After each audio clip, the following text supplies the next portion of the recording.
Can hear us. What's going on, you guys? It's Gaming Ad here. I'm here with Hustle and Motivate. What's going on, Hustle? Hey, what's up with you, Addy? How's it going, man? I'm doing better than I was doing last week. Now, let me apologize first off for us not going live last week. It was kind of strategic, but at the same time, I was in no... I made a video, and people was DMing me like, hey, Addy, why you make the video but not the podcast? It's easier to make a 10-minute video than it is to talk for an hour and a half to 2 hours. True. So Very true. I went through with that, and part of me felt like maybe I should leave because I knew we were doing that big show Sunday. I knew that way before the Addict show. So, because we were having Chase Money and 3MG on, and Cognito, started pitching more information to me about like wanting to put more people. And then I was all right, then we need to go all out. And that's when we started getting that giant list of people. It was like 20 some people. Yeah, it was definitely I would like to say a who's who from all different podcasts, from, DSP, Scumcast, Weapon Wheel, et cetera, et cetera. Colin's Last Stand, y'all saw him and Ho pull up. That was fun. I wasn't expecting that. And for the record, I didn't know that was gonna happen. And you can actually like see me getting surprised when they pulled up. I said, what the hell? I said, oh, all right. It was just a thing. But yeah, no podcast last week, which kind of worked out for me because I get to running around. I got to run errands and do family stuff. And we talked behind the scenes about stuff like that. So it kind of just worked out for me, just not being available anyway, because I'm running around there. Because I hit you that morning, and I don't even think I asked you what you doing on the podcast. I'm like, well, damn, I don't know. Because I had to take care of some personal stuff anyway. So, I mean, it worked out for me. And it worked out for you guys in the long run, too. And if you guys haven't done so after the podcast, y'all make sure y'all go check out the most recent episode of ILP. Was that the highest rated view podcast you guys did? Yeah, by far. Definitely by far. I think right now it's sitting at like 33,000. I want to appreciate everyone for coming through. Anyone that hasn't watched it, definitely go check it out. But that the majority of that podcast, you got to go over there, go on Twitter, thank Cognito, because I ain't gonna lie to you guys. I was against the massive amounts of people showing in. Like I was the one that pitched the idea of Colin to come on because I wanted more of a balanced show. But for the most part, the amount of people that showed in, that was all. Cog is the one that orchestrated all of that stuff. And shout out to him because it is not easy to manage that many people coming in and out. Originally, I was supposed to help with pretty much releasing the faucet, letting people in and out. But the problem with it is we didn't test that feature to the last minute. So Cog had to do all of that. We are in talks of making something like that a yearly thing. We don't know how we're going to do it, but we might do that once a year. I don't know yet. I'm not going out there and giving out any information I'm not supposed to, but keep in mind that, we saw the high praises for that type of show. We can't do that weekly. Let me point that out now. That was very mentally draining for me because it was so long. But you guys are pulling up in the thousands. We had up to 1,900 people. We had, I think it ended at 1,500 likes or some crazy number like that. So obviously, if the viewership likes it and you guys want it, we're going to sit through 5-6 hours of a podcast. But it was a nice, I can't say a lot of the times 3 hours go by and I didn't, it's 3 hours already. I noticed that one. But you guys enjoyed it, so that's all that really matters at the end of it. So without any further ado, let's go ahead and start the show. We got Hustle and Motivate here. What have you been playing here recently, Hustle? I have been playing the game of life, aka no new games anyway. I've been playing Aladdin, but that stuff like that don't count. I got something called a Retro Tank 5X. Oh wait, I'm lying. Friday, I ran a Halo multiplayer, but I was testing out my Retro Tank as well through my OG Xbox, and it works with my Nintendo Wii as well. Nintendo Wii? Yeah. Yeah, Nintendo Wii. I had to look in the drawer and see what it was. It's the Nintendo Wii. It works with all that stuff, so it's pretty much an upscaler. I may have mentioned it here. I think I mentioned it on one of my live streams. So when I come back to live streaming, I'll be streaming retro stuff.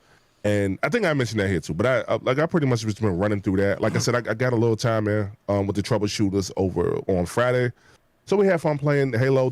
Hey, Addict, if you played Halo, have you played Attrition? No, but I need to jump on there and try that. It's How good, exactly it's is good. that? Like, I can't get it exact. It just looks like a Slayer match to me. Like, explain attrition to me. Okay, so pretty much it's like, well, I know you're not a fan of Gears, but it's kind of like Gears TDM, to where like you'll start with, in this case, you'll start with 7 lives. Your team will have 7 lives. You can burn through those lives, and the second you get down to the final 4, let's say if I kill 2 of the opposing team members, they have a little bubble which represents it's like a soul's bubble, right? Like their soul will come up, and their teammates can revive them if they can get to them. So you hold right bumper. In my case, you hold right bumper, and their teammates can get to them. It kind of turns into like, once you get like, it turns into like a super good thing for me, because I don't like the long 50 person slayer match, 50 kill slayer matches and nothing like that. What I love about this is that you can't just rush in, and when you see the opposing team, and once you got their little bubbles on the ground, somebody's going to try to run toward a power weapon, or they could be and they could be camping somewhere, but they kind of stop the camping. So there has like a PUBG Overwatch type of thing, to where like this red bubble comes in. I forget what they call it, but it's the map will get smaller, so you can't camp out and just be out and about with the power sword, power weapons, and all that. You really got to get in there and get active. You can't just sit around and camp and wait for people to come by you. Like, it's a super dope mode, man. That's interesting. I'll have to actually try it. I've been meaning to jump on here recently. I've been playing Yu-Gi-Oh! For 3 days, man. And you know what's funny? That Master Duel thing? Okay, all right. It's cross play and cross progression. I don't recommend you play this on the Switch. The performance has gone awful. Like, they can't even play a Yu-Gi-Oh! Game on this Switch. They need a new Switch. They need a new Switch. It's very clear at this point. It's very clear. But I really enjoyed it, and I'm going to continue playing it. The bad thing about it is I can't play it on Steam right now, because apparently if you start a match, if you start an account, you can't delete that account to cross progress the rest of your accounts. So I have my Switch, my PlayStation, and my Xbox linked, but it won't let me link it to my Steam because I accidentally started an account on my Steam. So it won't let me delete that account on my Steam to link it with the other ones, which I don't know. Maybe I got to send them an email. It should be Switch or simpler than that. I don't know what. But, anyway. Real quick, hey, shout out to the people in the chat. Fonz, I see you. Replican, I see you. Only on Xbox. Be on your best behavior today, sir. Pixelbit G, I see you. King Reaper, thank you. Logic Wins, you were one of the first ones here. And D Nasty, we appreciate y'all for coming by. And AKW, everybody who comes in here. Hey, Addict, about the Yu-Gi-Oh game, is it turn-based like the normal ones, or is this different? Because you said the Switch couldn't run it, and I'm just curious to see what type of game it is. Yeah, it's turn-based. So, pretty much how it is. I really need to turn off that. Give me 15 seconds. I gotta turn off my TV. In case you guys ain't noticed, like, there's a light that's coming on my right side. That's like my TV when it gets light. I don't know why that's on. I should have turned it off before. Nothing that my phone and an app can't fix. See, watch. You're gonna see this light right here. This light right here. It's just gonna go away. Look, it just went away. I'm glad you turned the TV off with your phone. Yeah. Use a remote like normal people. I have a remote, but I don't know where it's at the moment. I'm not looking for it. But anyway, let's go ahead and start the show, man. This is the Addict Show, where we talk about the past, present, and future of gaming. Got my co-host with me, Hustle and Motivate. And we're going to talk about these plans, man. We got Activision we're going to talk about because we missed it last week. And then we're going to talk about mine and Hustle's individual plans and, our motives exactly as content creators and in games, what you're looking forward to, what's your goals for 2022. And then we're going to talk about these new Star Wars and the fact that the EA has dropped Battlefront and somehow Respawn has picked up everything else. So anyway, let's what do you want to talk about first, Hustle? Well, I'll say we can kind of leave the Star Wars one for last, because the Xbox Activision thing, even though we are a week late on it, it kind of is going to roll into the second topic. So we can actually start here if you don't mind. All right, so we'll start with the Xbox buys Activision. For those of you that's in the chat that have been living under a rock, Microsoft last Tuesday announced that they bought Activision. And this is a huge thing in terms of industry-wise, but to me itself, I didn't care. Because I don't really care about a lot of their games, besides like maybe Overwatch. But they did buy them, and it really does show up on what exactly that means in the industry. So there's a couple of things I want to really talk about. First off, I want to talk about the Call of Duty thing, and whether or not they're going to do anything with Call of Duty. And we might even bring up the Phil Spencer tweet. I don't think he really answered anything in that tweet personally, but obviously we'll have to talk about that. And then we're going to talk about our personal wishes that could happen with this acquisition. And then first thing I want to talk about is, Hustle, how bad would it be if the government shut this deal down? Oof. I don't think that that's going to happen. I'm glad you asked that question. I personally don't think that that's going to happen. Microsoft, they got a team of lawyers. They're about strongest linebackers. Shout out to Hogue Lowe, who was on the podcast Sunday, who was on the ILP podcast on Sunday, man. And this won't happen. I think before Activision, or once Activision came to Microsoft, purchase, the lawyers was on that. Like, hey, we got to make sure that this doesn't look a certain way. And, with all of the facts that we know now, and I'm kind of glad we are talking about this a week later, Microsoft is still in third place. Tencent is big dog out here. They're number one. Sony is number two. And even with this acquisition, Microsoft is still number 3 in the marketplace. So let's calm down on the whole monopoly talk. This deal still will go through, by the way. And I couldn't imagine a world to where it wouldn't go through, because I don't think that Microsoft would have even played themselves and even tweeted this out. I don't think that Phil Spencer has that long, I don't know what you want to call them, a dear diary letter. I don't know what you call them things when they put it on the Xbox blog post and all that.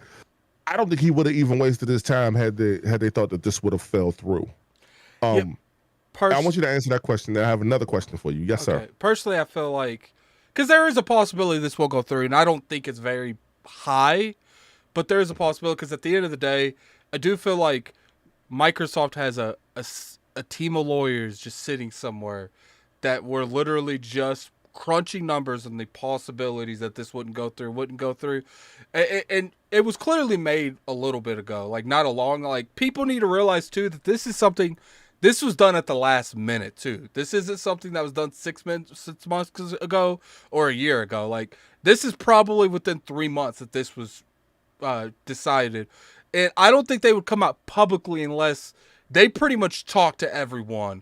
And they're like, yo, once the paperwork's through, that's when it'll be official. But we're pretty much telling you we're not going to deny it. Like, so I do think that there's a good chance, like probably an 80%, 85% chance it goes through. What's your second question? My second question is, are you surprised at the time that this took? Because you remember, like the first that ZeniMax deal, they said that deal was like a year in the making. Now granted, Activision came to Microsoft this time around, but this was, for all intents and purposes, what, 4 months, right? They just said, I think he said they came to him in October, and hustle math, that's 3 months. But it doesn't matter. Like the fact that it happened so quickly, like they approached them and they had to make sure they, T's were crossed and I's were dotted, so on and so forth.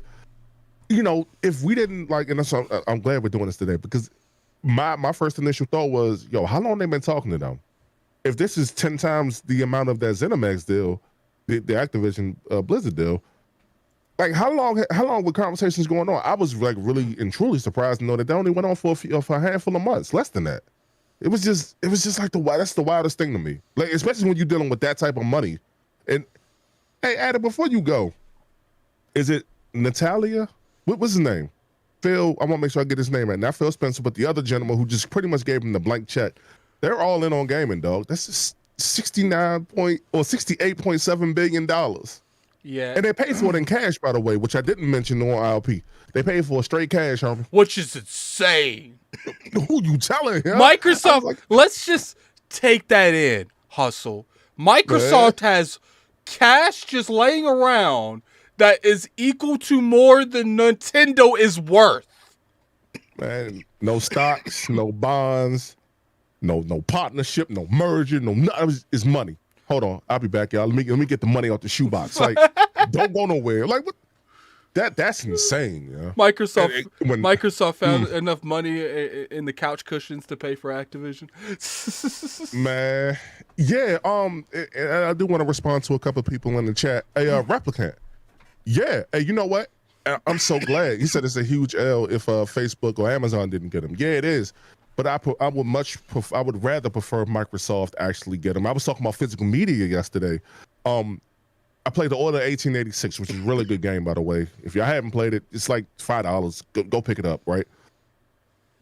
Ready at Dawn don't even work with PlayStation no more. They got picked up, I think, by Facebook, as a matter of fact. They got picked up by Facebook, and I think they're doing VR stuff. I ain't finna play no VR stuff. So now, like, can you just imagine? Can you just imagine, like, what the alternatives were? Just like different alternatives for Amazon. They don't really, I'm not gonna say they don't know what they're doing, but I don't know if their heart is in it. We know Google's heart isn't in it. Don't flag the video, Google. Don't flag the video. But we know that they heart not in this for real. The Stadia not making no noise. You got money, you got bread, you got capital, but it seemed like this is like perfect timing, at least for Microsoft, because it seemed like Phil, like he actually like getting in. He getting in on them sticks. He seemed like he cared. And that's just what that means to me. Now, for the record, I do want to say this. I'm not no Call of Duty dude, but y'all know me. And if you don't know me by now, y'all gonna get to know that I'm big on like game preservation. I'm more concerned about everything going all digital and things not being available over time. And I still want my physical media, but like I may have to take this little L just to have it all play in Game Pass. I just hope they still make physical copies of stuff. I do think we're in a world where physical copies is going to be something that you're going to have to physically ask for. Like, it's not going to be something that you could just go into a store and buy. I'm not saying that future is right now, but I do think it is coming. All right, so now clearly they did spend the 60 some billion with a B. Keep that in mind, with a B. They spent that on Activision, but apparently what has been going around is they actually have a lot more money that they really feel like they have to spend before the queue's over. Because, like, I guess their mentality is with inflation, they want to spend their money now to have actual, IPs and stuff going into the future. So let's say that they do have money left over. What would you prefer them to do with that money? As far as like a studio acquisition or like a publisher acquisition, anything. Well, I would say Bandai Namco is who you would go after, because now with the acquisition of Activision, Blizzard, and so on and so forth, with that big acquisition, you literally, and I mentioned this on LP, but I didn't go into detail, you can literally rival Nintendo now. So if you really wanted a Super Smash Brothers clone, for all intents and purposes, you can do that. Fun fact for the people who may or may not know, Bandai Namco made Super Smash Brothers Ultimate. I got that game in the Wii. It's in here somewhere. I don't know where it is. But they actually like made that. I mean, yeah, everybody praises Sakurai, but Bandai Namco was the one who kind of pulled up on that. And I did a little research on that, so I know I'm right too. And I've heard that from several sources. Plus, I played the game like hell too. But I would want to see their version of a Super Smash Brothers. We had spoken on this before, and I do want to see Killer Instinct come back in some type of way, and it will. And I'm going to mention something about this deal too. I don't see them getting that money back anytime soon, but what I do see because Call of Duty is going to become an exclusive title. That game, come on, we know. You get it on Xbox, get it on Game Pass, whatever. That's going to fund other projects. And that's, I don't know if that was something that I didn't get a chance to mention on Sunday, but that's going to fund other projects, and we're going to see different studios like a High Noon, like those support studios. We're going to see them ultimately get their own shot at what they want to make. What I've noticed with Microsoft, just in covering different things here and there, Phil Spencer kind of changed the culture in terms of they're not forcing people to really make what Microsoft wants them to make. They're giving you opportunities like a Ninja Theory to make not Hellblade, but Addict. We know the name of the multiplayer game that didn't do so well. Bleeding Edge. Y'all know it in the chat. Bleeding Edge. Bleeding Edge. Thank you, sir. Yeah. So they had the opportunity to continue that passion project and Bleeding Edge. So it's not like Microsoft is denying people their creativity. The Coalition, well, my favorite studio over there at Microsoft, they're not even working on Gears. They're actually working on something else. They're working on a mystery new IP, and I can't wait for that. They're going to use Unreal Engine 5, and, it is what it is. I just can't wait to see that in particular. So, creatively, these other studios will get an opportunity to flex. Toys for Bob, they're going to make, I would be hard pressed to think that they wouldn't make a Banjo-Kazooie. They wouldn't all the kitty titles so they can compete with Nintendo. I would be hard pressed. Someone else is already making a Banjo-Kazooie. Yeah, okay, and that very well is a possibility, but I don't. That's perfect for them. For they can bring back Blinks the Time Sweeper, and don't laugh. That's one of the first Xbox games I played. Don't laugh at me. I know, but they can literally bring that back. They can bring back Part 3 or the other sequel, and those possibilities are endless. And I kind of went on a little bit, and I ain't mean to, so my fault, Attic. My fault. You're fine. I feel like when it comes to this particular topic, I do think that it's going to be very good for them. Like I want to think that they're going to be able to really go with this. But I just got to see exactly what they do with Call of Duty. Like, that's the biggest thing, because what they do with Call of Duty is going to show me how determined they are with this Activision thing. I do have something else particular we're going to talk about when it comes to Call of Duty. We're not going to really talk about that right now. But the biggest thing that I would like is, how do you feel about, because what I want to see them do is just, unless it's like a Sega or something, I don't want them to buy any more studios.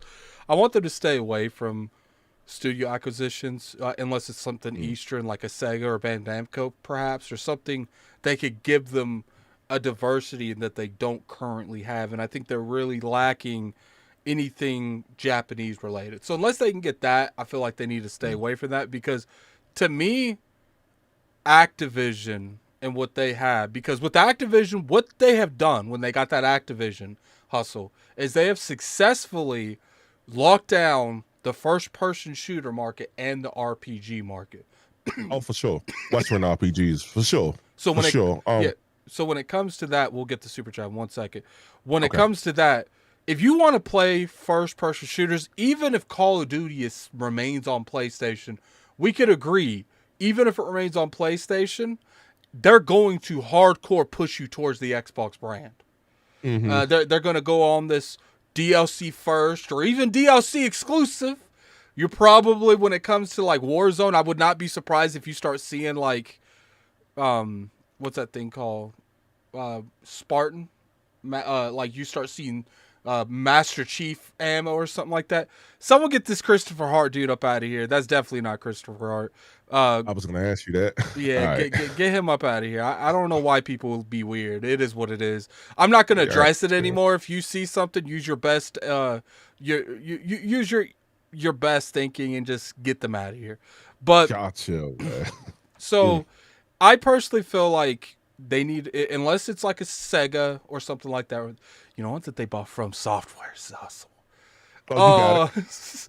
From Software would make a lot of people mad. I think they need to stick more towards, let's go ahead and show them Game Pass games day and date. Try to go over their Elden Ring, drop the bag, put that in their day and date. Go over their Dying Light 2, drop the bag, go there in day and date. Because I do feel like they have showed you need to own an Xbox Series X, an Xbox Series S with Game Pass. There's plenty of value in the future. But I don't know about you, Hustle, but my opinion is they haven't showed you in short-term value if it's worth having right now. And I think they need to do a little bit better on that, where, sure, I think we'll be lit in a year to two, but I don't know about right now, because there's not really a lot coming out exclusivity-wise this year. And I'm not saying they're not going to do that, because they have been known to hit those AAAs. Like we just saw it with Extraction. I liked Extraction. I don't know why other people didn't. I get it. People want some random experience. My question to the chat is, what did you expect? It's Extraction. Like, people sitting there like complaining about the gameplays. It's Rainbow Six Siege gameplay. We know it was going to do this. Why are you surprised? But we're going to go ahead and get this fight super chat from Mr. Irishman. Have you guys seen a link from Jez and Nick from Xbox Era about the Master Chief Collection type remaster coming from Xbox, probably Gears? No. I have not seen that. So what you're saying is that Coalition is making a remaster of Master Chief Collection. I don't know how I feel, but you know what would be crazy, Hustle? I know this would never happen because I don't think they would ever do this. But you know what would be crazy is if they have Gears Coalition make a Halo game as a third-person action adventure off the same merits that the original Halo was. So it's the same game, but maybe instead of playing Master Chief, you're playing like a soldier or something, and it's like a cover shooter, and like you fight alongside Master Chief instead of being him. I mean, not only I kind of feel like they should do that. You played in Halo Reach, so we could have another one of those. You could have another one of those. The way you could have like this third person esque type character who's a lot different from Master Chief. I don't know. Maybe you can make him or whatever. Maybe you can make your own character, but that would actually be dope. Shout out to the Coalition for actually, like, in my opinion, like they're the heart and soul of Microsoft. As far as I'm concerned, you know, I'm a Gears dude all day. They had Xbox when they back last generation, as y'all know. Gears 4, Gears Tactics, Gears 5. Make sure I get it all together. So with that being said, I would love to see something from them in regards to that, but they probably won't do that. I'm looking for that tweet that Jez. Wait, did Jez tweet this out? I haven't seen it. I did see something related to that, but I didn't really investigate. They're saying it could be a Gears or Fable collection. I could see a Fable collection. I do think that if you want to successfully sell Fable, whatever this, if it's a remake or Fable 4, whatever that is. Oh, the Twitch chat is only in sub chat. I apologize for that, Baron. We'll figure out what's going on with Twitch later, or maybe I will. I'll figure it out when Hustle talks. To be honest with you, Baron, I don't even know how to get it out of sub chat only. I don't really be doing Twitch like that, but I will look into it here in a moment. But how do you feel if they? Because here's my thing: if they want to bring Fable back, I think it would do good. But a better way of doing it is like maybe sometime next year, the beginning of the year after, because I think Fable is coming out in 2024. But maybe sometime next year you drop like a Fable 1 remaster, like remake, like build Fable 1 from the ground up and get people hyped up to play Fable again.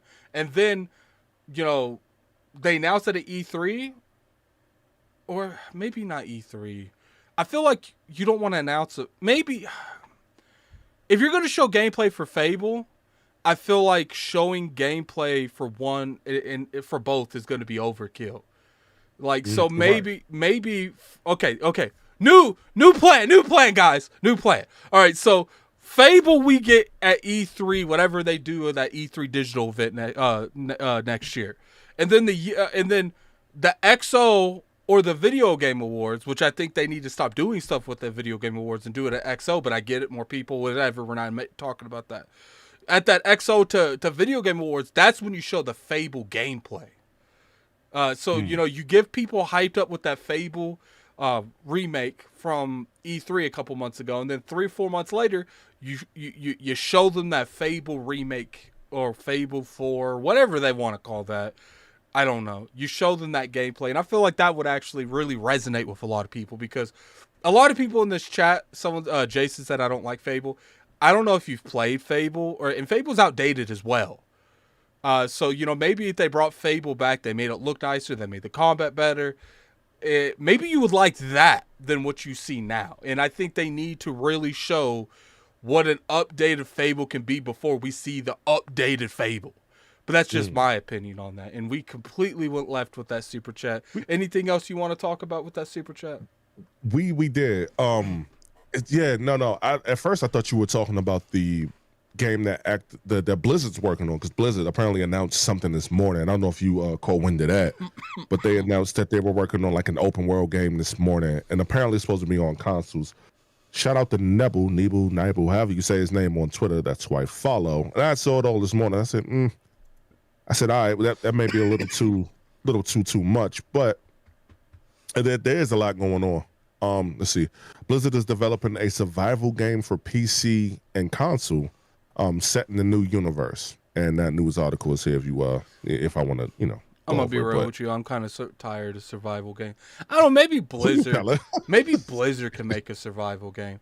Like I'm tired of like the arcs, the groundeds. Like I kind of want different experiences, but Mhm. it would be if anyone could do a Blizzard could do a really high quality one. So I'm not gonna say that they don't need to do it or need to do it. I'm sure the people that make the survival experience games and the people that love that genre, they want to see one made by Blizzard. And I'll never like speak down on it like Blizzard shouldn't make that. Like, look, the good thing about being an Xbox fan right now is just because one or two of their studios making something I care about, it doesn't mean that the rest aren't. Man, we live in a time right now where everyone is making something that might not be for you, but someone else right beside them is making something for you. I might not care about Hellblade 2 at all whatsoever. It's not scratching any itch at all. But then when I look at that Avowed, I'm like, that looks nice. So it's definitely a wide range of variety for everybody. Like you got Perfect Dark for me, got Fable for you. Cog is playing whatever he's playing. King is gonna play whatever he's gonna play. Man, like that's their output. I think at some point, maybe not today, but at some point, we gotta like. I think we should do like a mock outline for like 2023, and up until like 2025, because with the new studio or with the new publisher acquisition in Activision, man, they got all that coming in, and they the other studios that they have working on the games that they have. With the 4 studios that they purchased, with the initiative, we're waiting on Perfect Dark from them. With all of that just being there, like I said it, I must have said it a few months ago. I said, yo, if you're not subscribed to Game Pass, they're really giving you a reason to. I said this back in the summertime. Like now, I feel like there's no reason why you shouldn't be, especially after that Activision deal go through. Like that's gonna be crazy. All right, so I want to kind of like go down a little bit more towards the rabbit hole of Call of Duty, because I feel like Call of Duty is a okay. Let's leave Call of Duty for last when it comes to Activision. Let's talk about they get Activision. Mm-hmm. What do you personally want them to do with it? Well, I mean, people have been floating around the idea of having Call of Duty come out once every 2-3 years, right? No. I still think you have is it Sledgehammer? Whoever it was a Treyarch.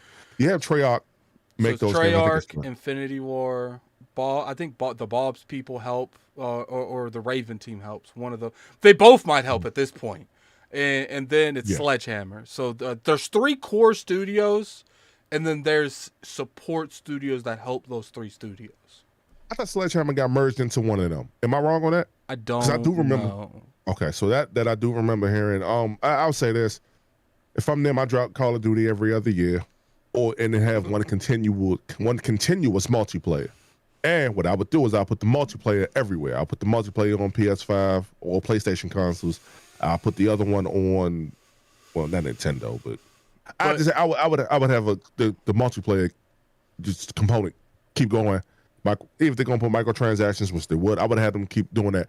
As far as the support studios, High Noon and all the other ones who are really giving support, I'd actually pull them from that. I would have them work on their own thing, because you literally could have something new from Activision at that point. Wouldn't that be technically like the multiplayer thing? Technically, be their BR that's going on, the Warzone, because they're going to keep that on everything. Now, well, I don't know how long Warzone was going to last. That's why I said if you make a new multiplayer, you make something new, but you keep it, and that's what you would keep on everything. I don't know how long Warzone had. I don't know how long Warzone intended to last.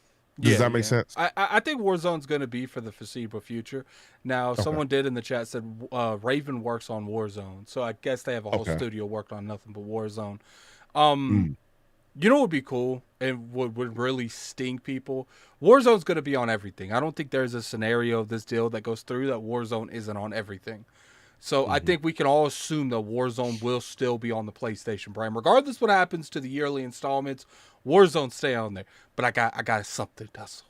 What's I up? got something that Microsoft can do to put that little sting to the PlayStation consumer when they play Warzone. We all know Warzone's a crossplay, right? What's if you get killed by an Xbox user that's got a Spartan suit on? Okay. I'm laughing at two things. I'm laughing at you, laughing with you rather. And shout out to the Irishman. So I went to Jazz's tweets and I saw something, but I think Jazz was just joking around. He says he says I can confirm that Shrapnel Nick, I don't know who that is.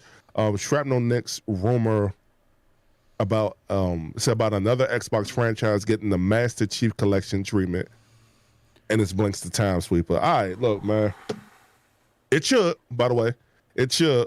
But I think Jez was joking when he said that. Who was Shrapnel Nick? Who was this guy? Who is this gentleman? Because that name sounds familiar. All right, well, I don't know who he is. And okay, co-founder of Xbox Era. All right. I think he was joking. By the way, I think he was just joking around. I think he was being a little, I think he was being a little facetious. That's all. Birthday surprise. What the hell y'all talking about in the chat? We got 315 people in here. Hit that like button, you guys, man. Hit that like button. Okay, let's pull this back a little bit. I got another question for you, Hustle. How do you feel about Activision still forcing all their studios to make Call of Duty? Like, if this one particular choice was, let's say that you an executive and you in there and they say, yo, Hustle, what should we do with the Call of Duty franchise? Because you got to keep in mind, it makes a lot of money. It's like people be acting like Microsoft could just easily say, don't make a Call of Duty every year, knowing how much money Call of Duty's making. So I would say this: if the ball was in my court on that one, yeah, as a businessman, we definitely making Call of Duty every year. Now I'll say this to avoid like creative burnout, you kind of have it the way how it would flip between the studios. But what I would do is I would have the best studio and everybody who wanted to work on Call of Duty, I would have them work on it. And I would have different support studios come in either every other year or every other term, just to be like, if you're not working on this new project, well, because how you can send like a part of your team over. If you got 200 person studio, you can send like 20 of them over to be like, hey, y'all work on this for a little bit, and we'll still work on like, I don't know, Fable 5. I'm just putting the game out there. We'll work on like Fable 5, and then when the thing is wrapped up with Call of Duty, y'all come back over and then we finish up. I would have different studios just, and just interchange them, but I would have the best Call of Duty studio, by the people's choice, of course. I would have the best studio, always work on that. In the perfect world, I would, put people in and out, like, hey, did you always want to work on this? And if they say yeah, then in the perfect world, that's what we do. But I would, you got to keep, because that joint, so then it's at like 20 million, and this is like an off year for Call of Duty. I'm like, what we talking about? That's money, dog. Like, I don't care where it is. That's money, man. Like, you got to get that. Especially if they're thinking what I'm thinking, and they're gonna make Call of Duty exclusive. I think I don't think you spend that type of money, $68.7 billion, and not make it exclusive. That's just my thoughts and opinions, though. Here's what I would do. I would not make it yearly. I would take Infinity War and Treyarch, because those are the two most beloved Call of Duty studios, developers, and I would let them continue. And I would take Sledgehammer and put them on Warzone. And I would let Raven and Bob work on new IPs, or maybe let Bob make a Banjo-Kazooie or something like that. I don't know. But I would hit everyone up that works on Call of Duty and say, look, all of our studios are hiring, because that's usually the case. They're all hiring. I would try to be as vocal as possible when it comes to, remote. We have a lot of positions in other companies that you can work remote from. And I would be switching developers as much as they want to switch. After a game, I wouldn't let people just switch for no reason. You know what I'm saying? But I feel like if you constantly let these developers stretch their creative freedom and get that creative itch, I feel like you'll keep your talent longer. And it's just like, you get Infinity War, you get Treyarch, you tell everyone in the company, we have Call of Duty, Infinity War, and Treyarch. We need these on 2 to 3 year rotations. Probably 3 would be best. So you would have a Call of Duty every like 2 years because they're both making them. I don't know how any of that goes. So then you would have Sledgehammer, and they would be nothing but dedicated to Warzone and to make Warzone functions correctly. And then you would have Bob do whatever they want to do, because the Call of Duty's got to come out frequently, but I do think that they don't have to come out yearly, because I personally feel like if you let Call of Duty breathe and it comes out every other year, I think it would actually sell better because you had people miss it for a year. And you know, but you're constantly throwing out that Warzone info. You know what I'm saying? That Warzone stuff. You could have, since they'll be owned by Microsoft, you could call over to 343 and have a Halo event where, you know, just for that one particular thing, they're dropping down on Halo maps and using Halo weapons for an event. You know what I'm saying? Mm-hmm. Now that would be dope. It's like I don't know if you heard of this movie, Addict. It's called 6 Degrees of Separation. But it's Christopher Bacon thing. But yeah, having all of those different worlds interact with one another like that'll be super dope. Behave in the chat. I'm watching the chat. Y'all behave in the chat. Y'all act like y'all got some sense. Moving on. Moving on. Y'all chill. Jesus. Yes. Yeah, I'm looking at them, unless they get too out of hand. Imagine playing Warzone and they have an event where you're dropping down on Reach. And you can like pick up a battle rifle, a Covenant weapon. And I feel like stuff like that would energize it, and it would make up for the non-yearly Call of Duties. You know what I'm saying? Oh yeah. Yeah, and while you gather yourself, yeah, like having those like special like types of features. I wanted to see that in Gears 5, as a matter of fact. It was rumored at that point in time, but Perfect Dark is being remade, as we all know. I did want to see Joanna Dark run around with Marcus Phoenix and the rest of them. I did want to see like a Battletoad run around with the rest of them rather, in Gears 5 in that multiplayer. Because like it don't really matter. You can even have Killer Instinct characters in there because it don't really matter. Like it's just multiplayer. That's not anything that you would take serious. And if you want like a more casual market, you can always do that. Now for tournament mode, you turn all that off and you get busy.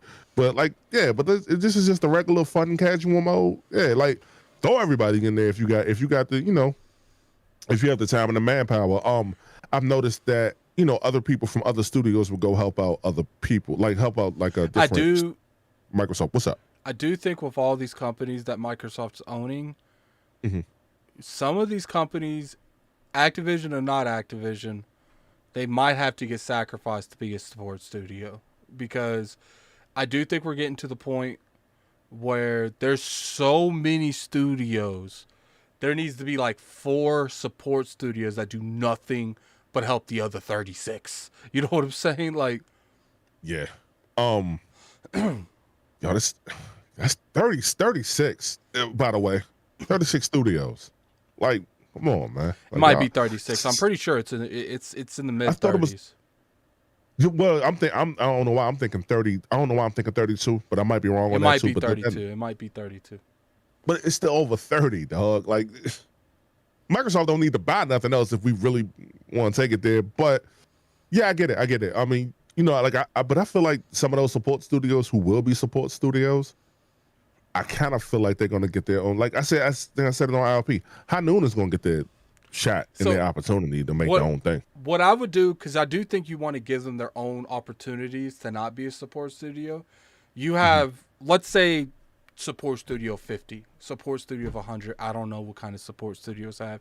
You have like a core team and a support team. Like you got like 20 people that's working on a smaller title, something like a Bleeding Edge. Just give you like a scale of a game. And then the rest are helping other studios with doing whatever they need to. That way you're still getting some kind of output from them, and you're giving them the opportunity to prove that, these core groups, they can make good games. And, maybe you could actually give people the opportunity to go out, because I do feel like if you make a studio be nothing but a support studio, a lot of those developers might be unhappy because they're not working on anything there else. So that's why I feel that's why I feel like have a core team in the support studios that make a smaller title, and then the rest of the studio does nothing but help other studios. I wonder how this is going to work out. This is an undertaking, to say the least. I know it's not going to all fall on Matt Booty or anything, but that's still a lot that he has to manage. And even though Activision can kind of police themselves, they can't really police themselves if we know what's been going on with them anyway. They can't really police themselves, so a whole new management team is probably going to have to be put in place. So that's something different, man. And I know a lot of people don't agree with this, but I do feel like there's a very good chance that Sarah Bond goes to Activision. Like, I think there's a good chance. And people's keep saying that. People saying, oh, they're Mr. Irishman with the 2 super chat. Let High Moon finish their Transformer trilogy. I don't know enough about Transformers. I didn't play their games. But you know what, Mr. Irishman? If you want that, man, let High Moon finish their Transformers trilogy. So, personally... What? Wait, Addict, did you want to get Dragonheart Yobi's... Oh, I didn't even see anything. Can you read it? I don't see it. Yes. Okay, so Dragonheart Yobi, that's my boy right there. He has been a member for 7 months. I gotta move everything. All right, there we go. Peace, love, life. I kind of wish I would have came up with that saying. Peace, love, life. ILP and my boy Hustle and Motivate. His greatness keep shining. Keep shining and keep working. Working on... Whoa. Am I... Yo, I'm not bugging. Oh, no, I can't see. Hold on. I gotta move it over. I just refreshed. I see it. Oh, thank God. I couldn't see. Says his greatness keep shining and working on your legacy, man. An epic tale it shall be, respect. What it was is I had the thing at the very top, so I didn't see that. Yeah. I was getting my little rant, man. Boom, I'm in the way. Let me get this. Let me get this one real quick before we move on. We got a $5 super draft from Space Dova King. I don't know, man. We're gonna move past it. ATVI has more studios inside the main studios. I think there's plenty of support studios. ATVI has around 10K employees. I don't know what that is. ATVI. What is that? So definitely, you don't have to super chat, man. Yeah, go ahead and try to Google that. If they have 10,000 employees and that's a support studio, then Microsoft never has to do anything else. That's a lot of people. I don't know. I'm not educated in that matter, so I don't really want to.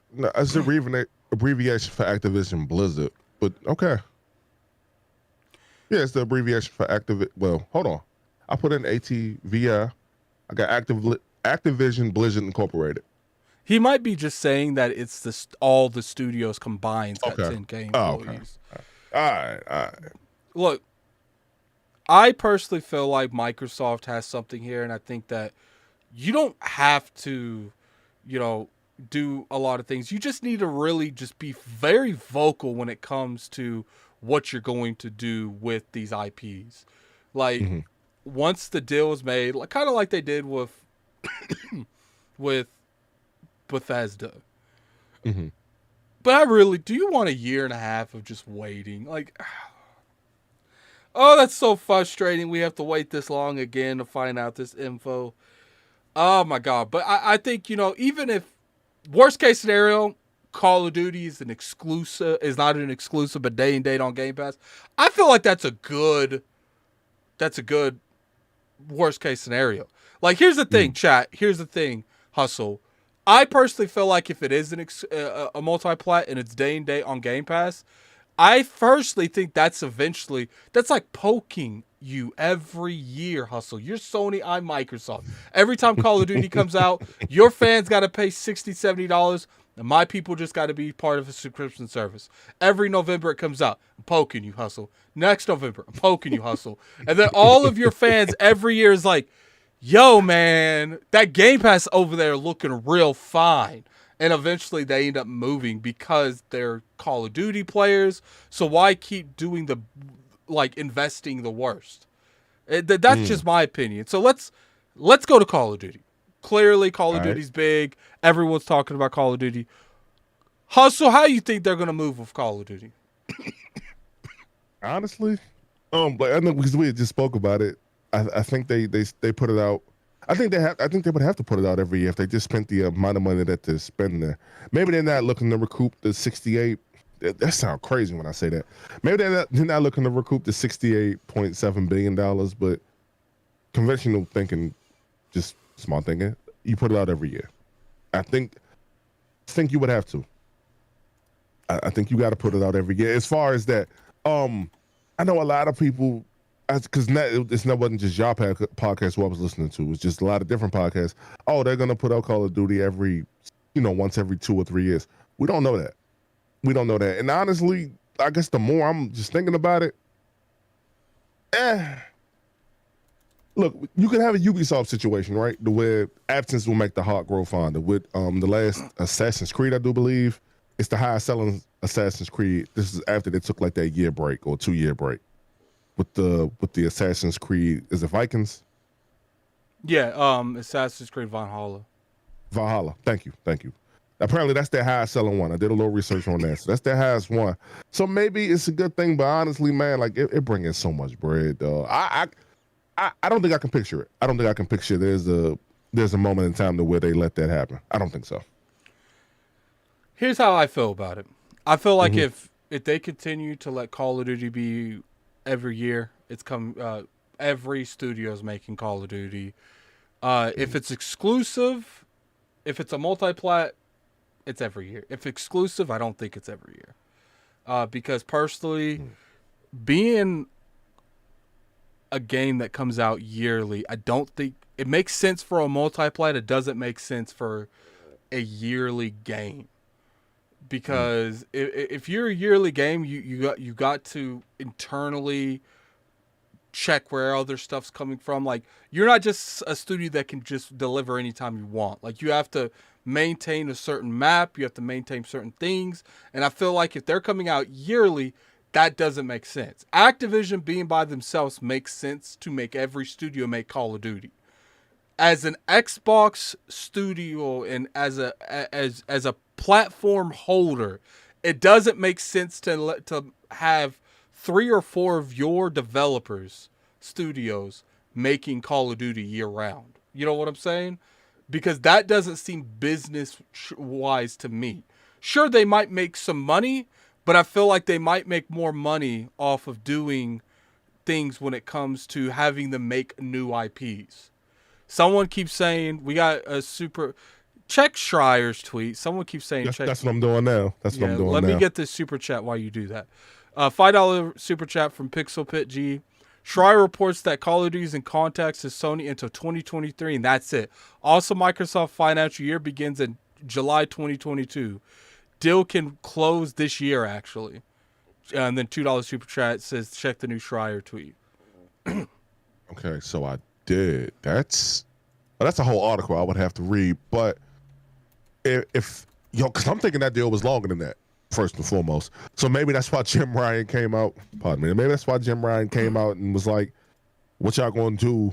With Call of Duty now?" So that deal was expiring quicker than we thought.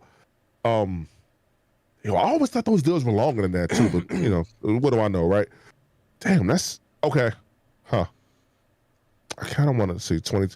So 2023 is the last one for Warzone 2. He said after that it's hazier. Okay.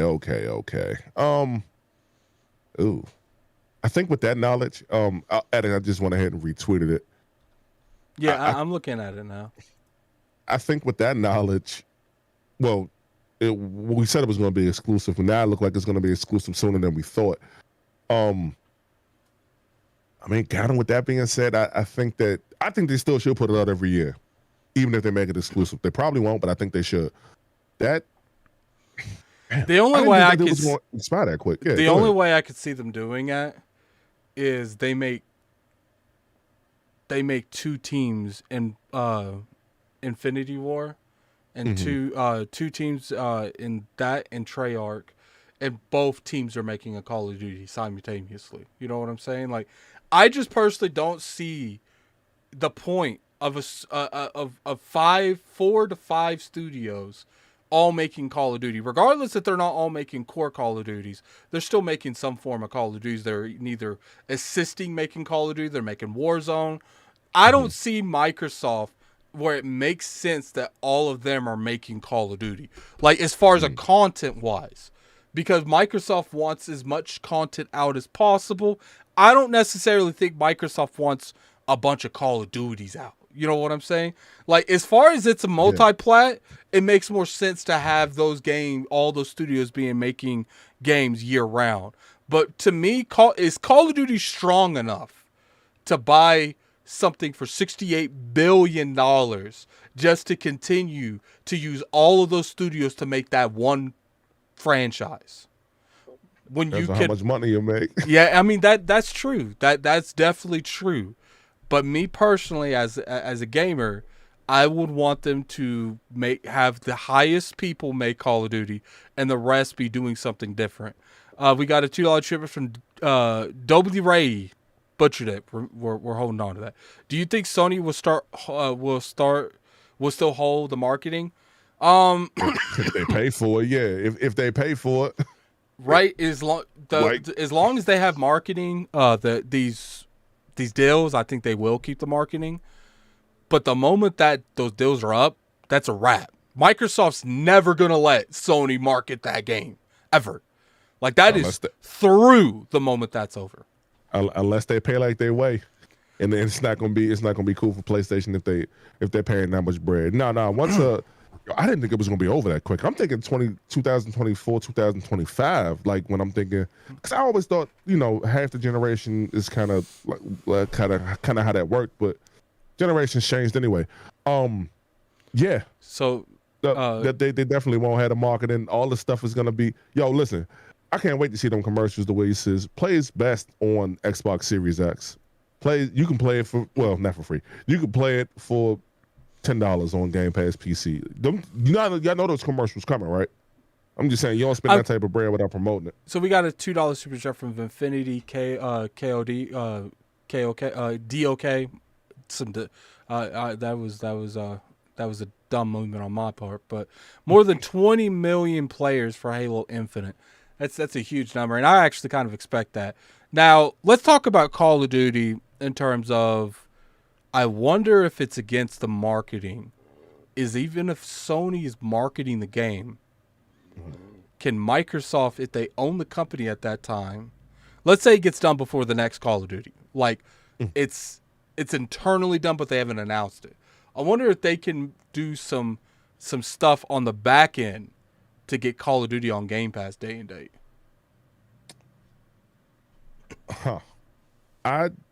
You know what? Honestly, I don't know, because when you say you have to honor your contractual obligations, that sounds like you can't really do that. So whatever you had in place beforehand, it sounds like it's already set in stone. It just depends on what those contracts say.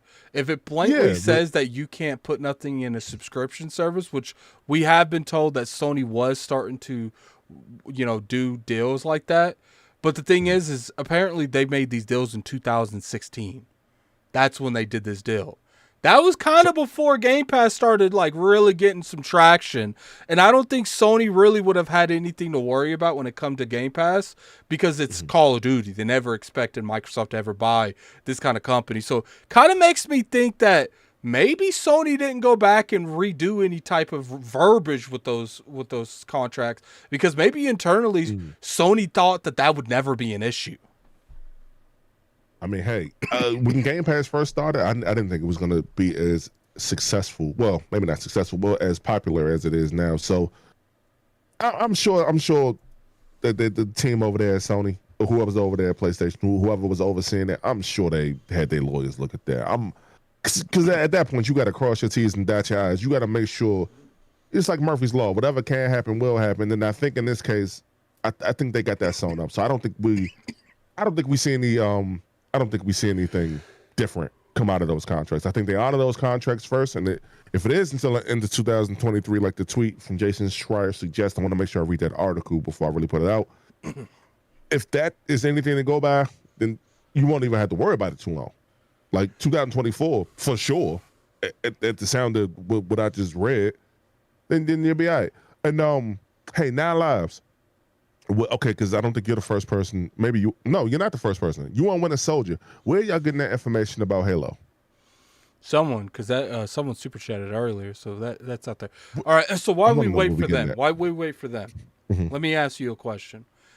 What is your opinion when people are on Twitter saying that Microsoft shouldn't be buying publishers? And what is your opinion on the adjacent of the scale saying that Sony does nothing but nurture studios before they buy them?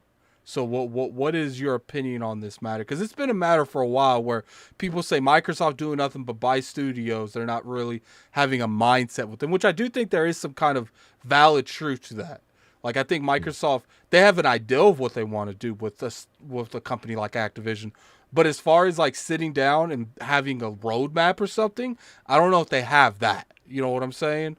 Um, and then you got Sony part of the scale where people are saying Sony does nothing but nurture studios from the ground up for years of working with them, making second party studios, and then they acquire them sooner or later. How do you feel about these adjacent arguments that people are saying Microsoft is doing more harm to the industry because they're buying these massive publishers and they're consolidating the industry more and more, according to Sony, that they're just buying studios that they work with?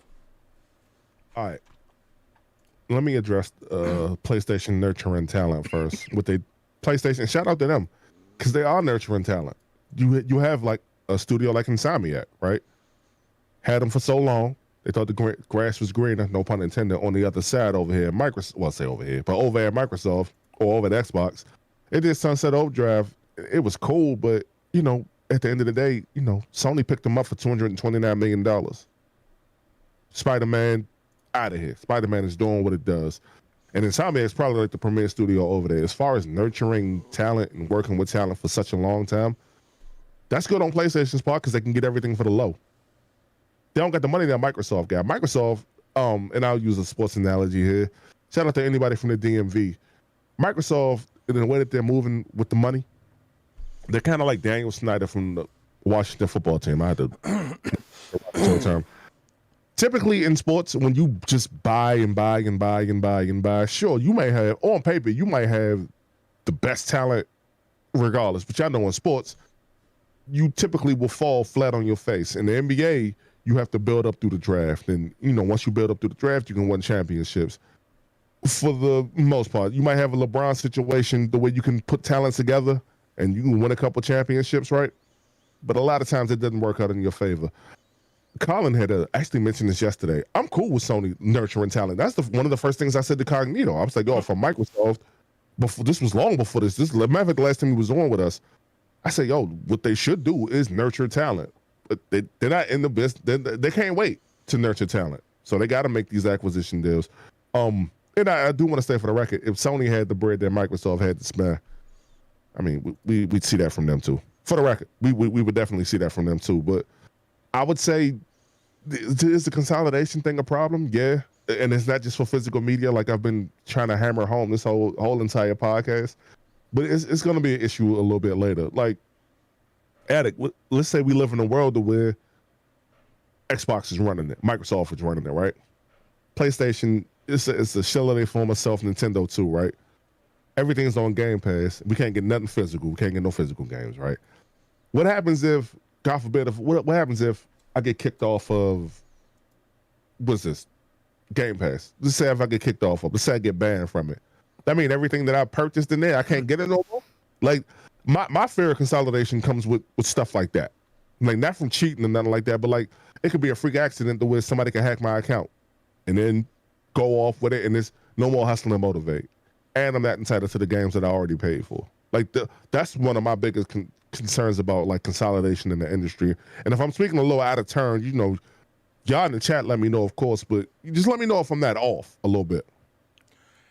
I feel like I understand where people come when it comes to consolidation. I don't think it's Activision because here's the thing. Mm-hmm. I feel like if you have everyone under one roof, it's hard for people to really innovate because everyone has the same mentality. So it's hard to really go something different because everyone has the same thought process. I don't think that's the case with Activision, because I feel like Activision's had years to improve their brands and they still haven't done it. You know, instead of hiring more people to do more stuff in individual studios, like in Infinity Ward making 2 Call of Duties at the same time, they chose to make other studios they own make Call of Duty. They've chose to completely crash WoW, because people say that WoW has been going downhill. Overwatch is in a mess right now. We don't know what's going to happen with that. And I feel like the more things I give you, do we really? And then not to mention the disgusting stuff that's going on in the actual building. It's been going on for years. Hustle, do you honestly feel like it's ever going to change unless someone takes over that company? No, it wouldn't have changed if Microsoft wouldn't have picked them up. But I think well, here's the thing. I think it would have changed, but it would have probably been to the detriment of a lot of people going around. A lot of people just in gaming in general. And I think that's the reason why Bobby Kotick, whatever his name is, that's why he went to Microsoft in the first place. I think that he knew that. What's up? I think he went to Microsoft because he knew that there's a big hole, and he knew that he couldn't fix it alone. He gonna take his. Here's the thing: people say, "Oh, he's gonna take his $300 million and walk into the sunset." Regardless what happens to this man, gold parachute or not, he's fine. I can assure you. There's no way this man doesn't have a nest egg somewhere in the Cayman Islands or something. This man has plenty of money. Without that $300 million, he was going to be fine regardless. But my thing is, I'm okay with giving this man $300 million to save the rest of them. You know what I'm saying? Like, because it's just like, when you're in that kind of position that he's in, it's not easy to get rid of you. He's pretty much got to willingly go because he's the CEO. You know what I'm saying? Like, I'm sure he can get voted off or something, but it's like, at the end of the day, I'm okay with the way things are going, because they're clearly not going to fix it on their own. Someone else has got to come in and fix it. So we got a $5 super chat from C Mad. Activision/Blizzard has 480 million active users. Once the deal closes, if Microsoft converts 10% and has 70 million subscribers by 12/31/23, is Game Pass then a success? I'm going to get back to that. We got a $10 super chat from Hargitski. Hargit Chadi. Hargit Chadi. You know I'm going to butcher that before you even did that. Turn 10 Initiative Coalition 343, made by Xbox, nurtured Playground Games, Undead Labs, Crystal T. Oh my god. Devs aren't just waiting for a call from Xbox. Not easy to grow, which is why Sony is buying studios too. 100% agree with you. I don't think we was ever really saying that Microsoft's not nurturing studios either. But because I personally feel like Bethesda is the defined thing of nurturing. When Fallout 76 failed, do you remember the first thing Todd Howard said? He called Phil Spencer. He called Phil, yeah. So clearly, they've nurtured them too. They literally helped get Morrowind on the Xbox platform. They've been there with that company this entire time. So I want to go back to the previous one, CMAT. He said Activision has 480 million active users. Let's talk about that for a second. I don't think you're going to be able to convert people so easily, but they have something called WoW and a WoW subscription service. I get it. They're going to make a lot of money off WoW regardless what they do. But what happens if they merge WoW with Game Pass subscription? Because you're going to get those people regardless, but you know what's good? A lot of people, such as myself, will unsubscribe to services like that when the game is no longer providing me anything and I don't want to play WoW anymore. You know what I'm saying? But if WoW was just a perk of Game Pass to get into the game, and then after you've had your fill of WoW, then you could just turn on, whatever they do with the Xbox Game Pass. If you have an Xbox, you just turn on your Xbox and you have access to this library on top of all that. I feel like you could keep people in that subscription service longer. So instead of losing 5 to 10% of your subscriber base yearly, and then they come back eventually 6 months later, you could keep them all damn year long. You know what I'm saying? Yep. I'm gonna answer C-Mad's, possibly, or try to answer C-Mad's super chat. Well, we can't really answer that because we don't really know what their goal is. A lot of people say 50 million Game Pass subscribers is their goal. If that is their goal and they hit 70 million, obviously that's what they want to do. But it's going to be a tad bit difficult. Like, as we know, right now, Game Pass is at 25 million subscribers. I don't really think we covered that so much. I think you guys covered that on ILP. I'm not exactly sure. But that's a very telling number, too. 25 million, regardless of you got it off the back of a box of Cheetos, Snickers, bag of chips. I don't care how you got it. There's still 25 million people who can experience, I don't know, Gears of War for the first time if you ain't on it like that. All of the first party IPs, like if you're not playing, well, Halo's free to play, so I kind of don't want to put Halo on there, even though Halo Infinite is there. But you can play Halo for the first time. It's a lot that you can do for the very first time. Or, go ahead and relive some classics like I'm trying to do, right? You can do that for the very first time through Game Pass, and I think that's dope. But if you're asking me, 70 million at $10, let's say $10, right? Yeah. Oh, Addict. I think they do roll in the WoW subscription into Game Pass too, which would lead to a price increase, in my opinion. I think it's going to do the same thing. I do think it'll eventually lead to a price increase, but I don't think it'll be immediately. Yeah, it's going to be a little minute. What was the other thing? Xbox games, how games would go kind of like roll itself in for Game Pass. They're going to make you get off all that stuff and just subscribe to Game Pass. And it'll probably, at some point, I'll give it a couple years, it'll probably like $20 a month or something. And I don't really think that you can argue, $15 a month. And I don't think that you could argue anything. I don't think you can really argue if it's, because it's 15 for Game Pass Ultimate. I think Game Pass Ultimate on PC and console is going to go across the board. And I don't really think you can argue that price either, by the way. Because it's 10 right now for me on PC. If they charge me an extra $5, considering they got all this new stuff coming in, I wouldn't be too hurt by it, I guess. I guess is what I'm trying to say. Yeah, I think the point of the WoW scenario is that if they're over there just playing WoW and then they get bored and then they just unsub to WoW, you're not getting their money. But if they're playing WoW and WoW is part of Game Pass and no longer its own subscription, and keep in mind, that's what I'm saying. It's got to be in Game Pass. You have to subscribe to Game Pass to get access to WoW. And then after you're done with WoW, you go over there, you play Halo, you play Sea of Thieves, and then you're spending money. Because keep in mind, these WoW people are the type of people to buy microtransactions. So if you put them on another game, you're going to get them buying shit there too.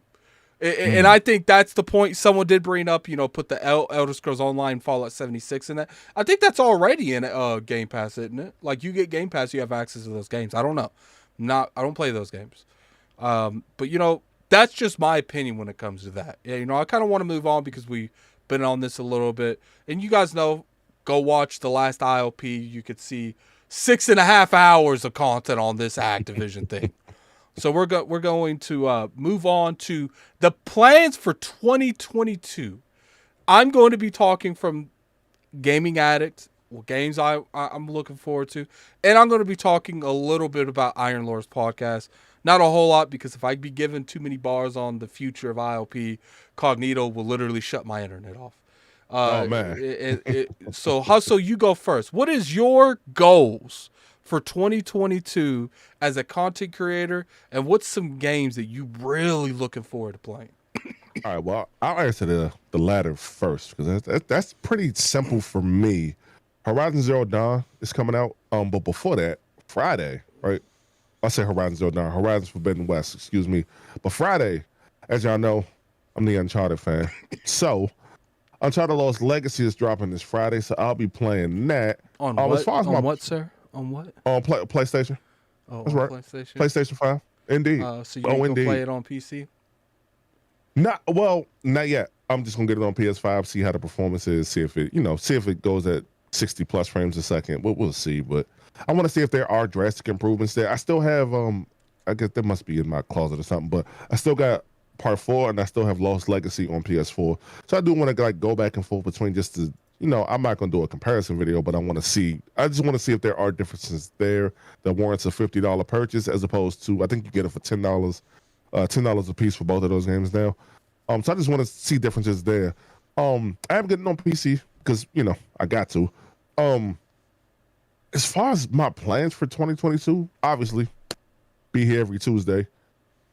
I want to stream on Twitch at least 3 times a week, at the very least. I got a show in production that you and I spoke about back behind the scenes that I will execute sometime later on this year. I'm just waiting on like an artist, and I'm just waiting on like a theme song. So I kind of got some stuff away in the tuck. If I could do anything, like for real, it's honestly just stream on. And as far as my YouTube is concerned, and shout out to y'all who subscribed to me yesterday when I was on, or the day before yesterday when I was on ILP. I really appreciate that support. So with that being said, 2 times a week, try to put a video out. Whether it's a live stream in terms of the thing that I'm working on, or just the actual video in terms of like a lot of the retro stuff that I'm doing, or just character developments that I also want to get into. I want to cover that most of this year. Be here, of course. Jump on, different podcasts, which I plan on doing. I'm ironing out a few situations, a few deals at the moment. Just personal stuff that I'm ironing out at the moment. So I'll be around. I'm just going to go harder than I went last year. And it seems like I'm going to have the freedom to do so. So I'm just going to go hard, man. I'm just going to live up to my namesake. I hear that, man. So, they want to know what your channel is. So put that in the Alrighty. in the chat while we talk. So Gotcha. here's, okay. So for me, I want to grow more on social media in general, like put more on TikTok, et cetera, et cetera.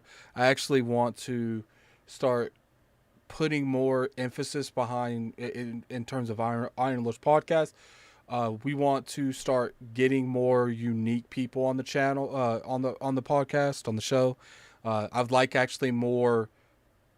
I'd like to have more people in the industry. I kind of really want to target voice actors because I feel like they don't be on shows a whole lot. So we're gonna really focus on that. Hopefully, well, I'm going to reach out to certain people on that. I personally want to grow our Twitch channel a lot more. I do want to grow our Twitch channel. I'm thinking I'm going to, like, the chat, tell me how you feel about this thought process. I would like to start doing a Twitch stream 2 hours before ILP. So pretty much we go 1 p.m. I would like to do like a post Twitch stream at like 10 or 11, probably 11 or 10:30ish, 11. You guys get what I'm saying. It's just, what? Can I give you a piece of advice? What? Don't do it. unless you're comfortable with it, because you will get burnt out. Like, I know I'll tell you just from personal experience, it's hard to juggle both YouTube and Twitch. And I'll just leave it at that. This is just going to be something, for people that are waiting for the show. You can jump on, enjoy some. Oh, you mean like a pre-show? Yeah, gotcha. It's not going to be Iron Lords related. It's just going to be, you could go there, chill until the actual show starts. And then what I would do is I would end it at like 12:30ish. And then I would do the background stuff to make sure it's launched in with the actual show. So I think I'm going to do something like that. I don't know when I'm going to do that because I got to talk to people about that. I do want to redo the Attic show. I do want to, I'm going to start looking into doing an intro with our own music instead of using the ILP music. I don't know how I'm going to do that yet. I don't know how I'm going to do the intro. I do want an overlay that looks nice besides these black bars up here, down here, and up here. I think they look kind of bad. So pretty much like what I want is like rotating design up here. I want our social media down here somewhere. And then I want like, I got ideals with that, but I don't just want this overlay because I want to be a show that we visually show you what we're talking about a lot. So if we're talking about a certain subject, I can bring something and show you why we're doing it. So like what I want to do eventually is I want to be able to press a button on my stream deck. And instead of us being like here, where he's on the left, I'm on the right, or vice versa. I don't know what we are now. We'll switch to like up here to like right here, and then there would be whatever we're talking about will be on the right. It'll be the Right. same overlay. It's just we'll be slightly different on it. So and I want it to look really nice, really professional. And then I might have one that there's just gameplay showing, but we're not on the screen to give like a different other perspective that we could show. So there's a couple things I'm going to be doing. I'm going to be talking to people throughout the next couple weeks, and that's what I'm going to really focus on there. I'm going to focus on reviews as well. I'm going to really dig into reviews. I'm not going to review everything that comes out. I'm going to review Dying Light 2. I'm going to review probably not Destiny because I'm going to leave Cognito for that because Destiny's more of his lane. And I'm probably going to review Horizon, but I'm probably not going to review Elden Ring because I'm going to be playing Horizon. And it's not that I can't play them both because I'm pretty sure I'm going to be able to play them both. I'm going to be burnt out by the time Elden Ring comes out. So if Elden Ring does come out, I will be reviewing it. It's just not going to be fast. Unless I get a review copy. Which, we are more access to certain... That's why I like Microsoft buying stuff. Because we do have a Microsoft Connect that, does give us, emails and we can ask him for stuff. Depending on the demand, we might get it, we might not get it. That's not easy to get everywhere else. So the more stuff Microsoft buys, the more access I get. So I'm okay with that. But, I'm going to reach out to other people. I'm going to try to do more Addict show collabs, like get your favorite content creators that don't have a huge following and have more of a focus on them. And I'm also going to focus on getting better content creators in general on it as well. So it's just going to be me and Hustle. But I am going to try like 2 times a month to bring once a month to bring a big content creator that we can bounce ideas off of, and once a month to get a smaller content creator that we can elevate up. So that's the goal. I don't know if that's going to happen, but that's the goal. But, I appreciate everyone for coming through here. We had up to like 350-ish. I can't. Hey, Addict, are we leaving? No, not yet. It's just okay. I'm thinking because we still got to do the games that we look forward to, and we still got to do New Vegas. The new Star Wars games. I just want to thank everyone for IOP Sunday because that was big, and you guys came in big for that. There was 1,900 people in that chat at one time. You guys don't understand how big that was for us. And I want to thank every last one of you that was in that show. Even some of you that was hitting on my girlfriend. We won't go into that. But it is what it is. But, what games are you looking forward to, Hustle? We'll go with 3. 3 games this year that you're looking forward to playing. Ooh, I can give you 2. But Horizon Forbidden West. Horizon Forbidden West for sure. I say 2. The reason why I say I give you 2. Because we don't know if God of War Ragnarok is coming out this year. They say it is, and if it is, I'll put it there. And if you know me, my heart is with the Teenage Mutant Ninja Turtles. So Teenage Mutant Ninja Turtles Shredder's Revenge. Just probably that's the one that I'm looking forward the most to, actually. I don't know if it has online co-op yet. We'll have to see. Nickelodeon.emu, and I think somebody else is working with this too. But that's the biggest one that I'm looking forward to. The quick little 16-bit joint, that's the quickest one that I'm looking forward to, man. But as far as those games, that's it for now. What else comes out this year? I know Starfield comes out this year. I'm interested to take a look at it out, Game Pass and just to see. But the Bethesda stuff ain't really my cup of tea. I'll try it though. I'm looking forward to Starfield, Dying Light 2. And I want to say Elden Ring. Oh, man. All right. So I'm going to say Elden Ring right now. I got to see more about that game. I'm going to say Elden Ring. I think we're going to have a good year of gaming. Like, I think 2022 is going to be a fantastic year of gaming. And I'm excited. I don't think God of War is coming out this year. I think there's a very small chance that game comes out. But, I'm looking forward to it. So, let's move on to the fact that Star Wars is being made exclusively just about by Respawn Entertainment. Were you surprised by the fact that EA, like the fact that Star Wars Battlefront 3 isn't coming out, and it looks like they gave all of those to Respawn? You know how much they liked the last game they made? I can't remember what that game was called. The Last Jedi? No, I think it was Fallen Order or something like that. That game did so well. Oh, no, own that? Yeah. That game, and I beat it. It was a great game. Fantastic game. That did so well that they're like, I'm going to triple down on Respawn. I'm going to let them make a sequel to that game and let them make a strategy game. And I think the last one was a first-person game. I don't know. We got to take a moment and realize that Respawn might be one of the best, most diverse studios out there right now. And we got a $5 super chat from Arshad Chachi, or I butchered it already. We're going to move past that. Hold on. Harjeet Chani. There we go. I think I got that Harjeet right. Chani. Not sure if you already went over it. Microsoft earnings came out $18 billion in profits last quarter. Xbox revenue was 16 to 17 annual growth. That's a lot. Look, man, it's Harney's like, they're doing great. Like, for anyone that tries to say Microsoft's not doing great, they're just playing console wars. They're not actually caring about the growth of the industry. They just want Xbox to fail. So, back to Respawn. Mm-hmm. I think they're top 5 of the best developers out there right now.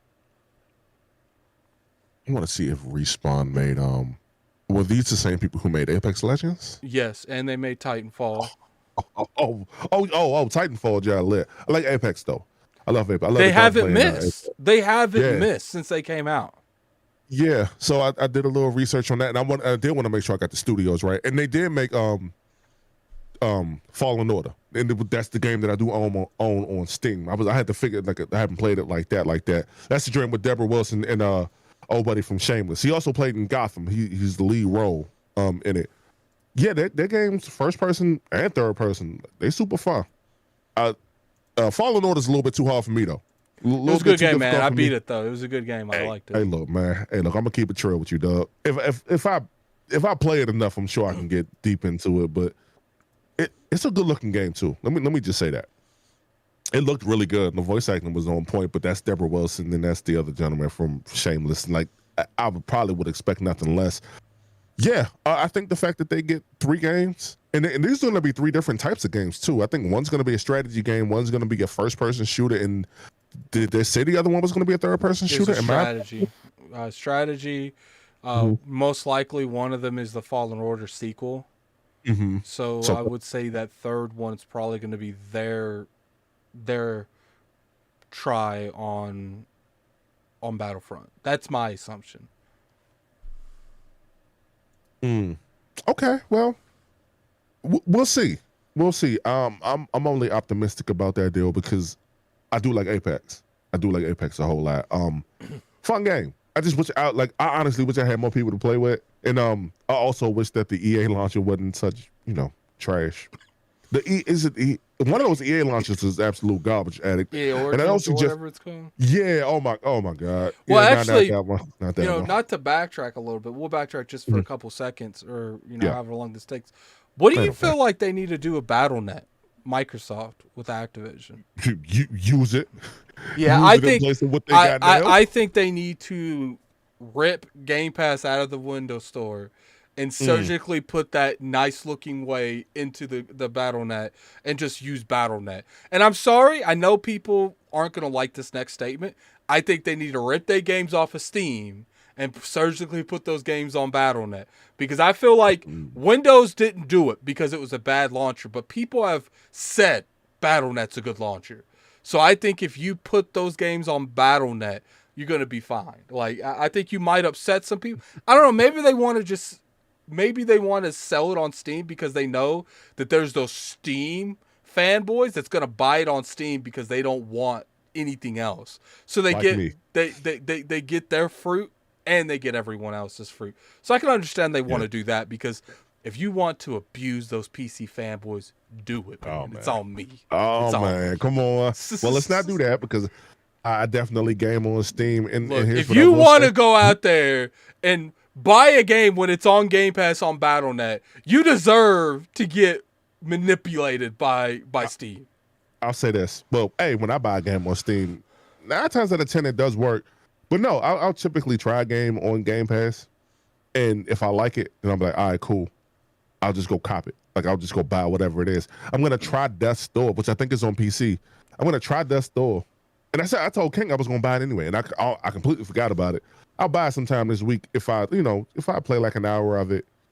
I'm cool with it. Like, I'm cool with rebuying that on Steam just because I want a copy of it because I don't think there is a physical copy of that. So I'll get it on Steam and I'll just have it there. But yeah. You can't don't leave my Steam little brothers and little sisters. Leave them alone.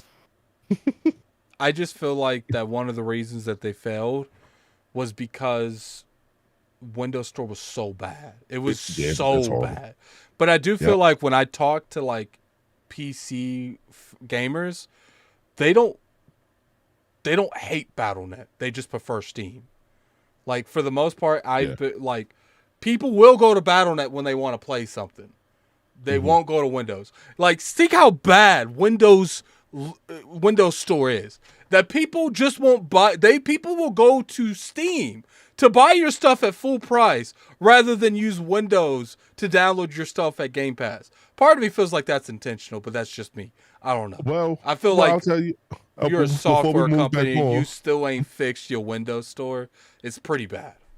Yeah, and I'll tell you before we moved on, like that's the reason why I bought Gears 5 on Steam because, as you know, with Gears 4, like it was pretty bad. Like it wasn't working with the 10 series cards, and I had a 1080 Ti at that time. It wasn't working. It wasn't working on Steam, and that was just it probably was a game problem. It wasn't working on Steam. Wasn't working in the Microsoft Store. It wasn't working at all. It's like it was just a thing. So, but like, it burned me so much because I spent so much money on my rig at that point. I'm like, yo, what in the world? Like I just like threw my hands up and said, "Nah, we just going here now." Someone said said, "Why remove from Steam when you own Steam in 10 years?" Hey, yo, that's wild. And you know what? Hey, they could have bought Steam with the money they just bought Activision with. Yeah, I was gonna say that's not even out the realm of possibility anymore. It's not, and like it's funny because you can't even. Like what do you say, yo? You spent $68.7 billion. Like what do you say now? Like what? How did them conversations go?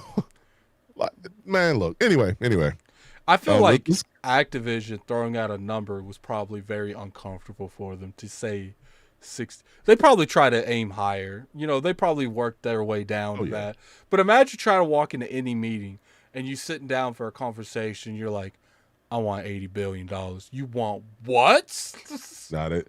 The Activision, he probably said, I want $100 billion. If we really being real about the situation, he probably said he want $100 billion. But hey, remember when we was sitting there talking about something worth $100 billion and people were attacking us that week on Addict Show? And what's crazy is Activision's big, but I feel like GTA is huge too.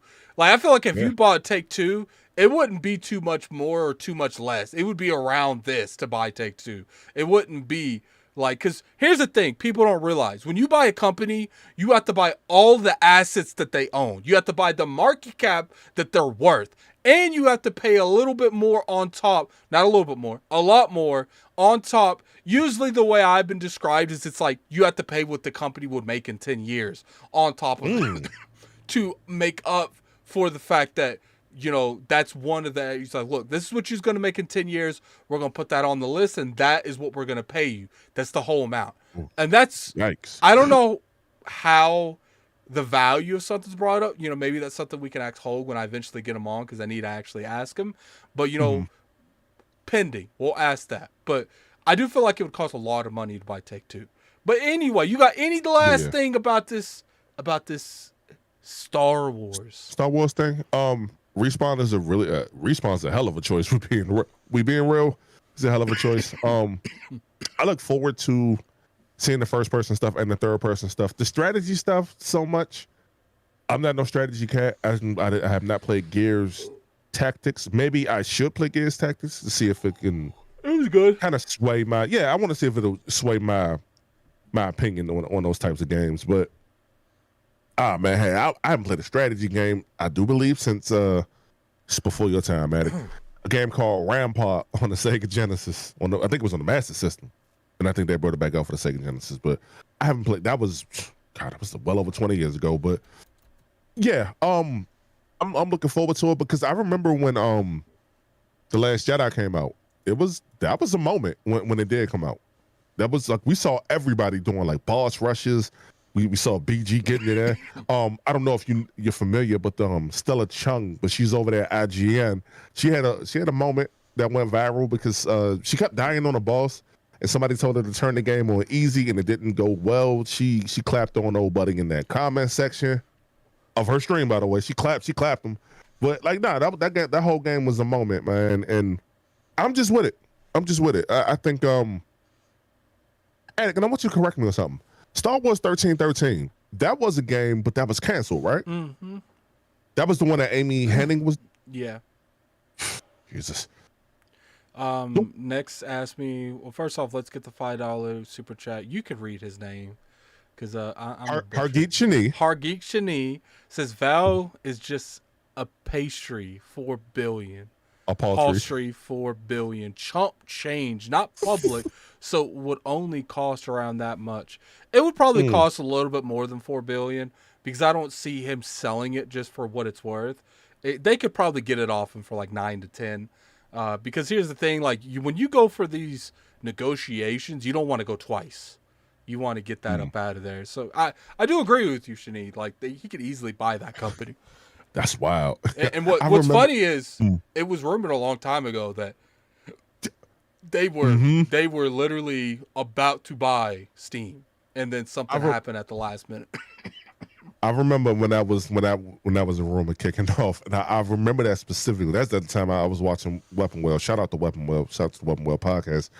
I remember that, and I remember Smooth saying that, and I remember Bond saying. Then I remember Black Bond just responding saying, "There's no way they'd ever be able to buy Steam." Said Gabe ain't selling this company for whatever Microsoft can't afford it. Boy, how times have changed. And if Microsoft walked in there and offered him, if Microsoft went in there and offered him double what his company's worth, he probably would sell. Especially now, that man's probably ready just to retire. Gabe would probably dip. He'd be like, "All right, you go ahead, take it." And then they marry. I think that would be a really if they have that kind of money and they can get him to sell, I think Steam would be worth buying. And the reason I think Steam would be worth buying is because the infrastructure of a PC store, and they can merge Game Pass with that flawlessly. And I think it would work well for them. But I don't know anything about that. We're going to go ahead and tidy this up, man. I'm going to start reaching out to people. I want you guys to put in the chat people you want to come on the Addict Show.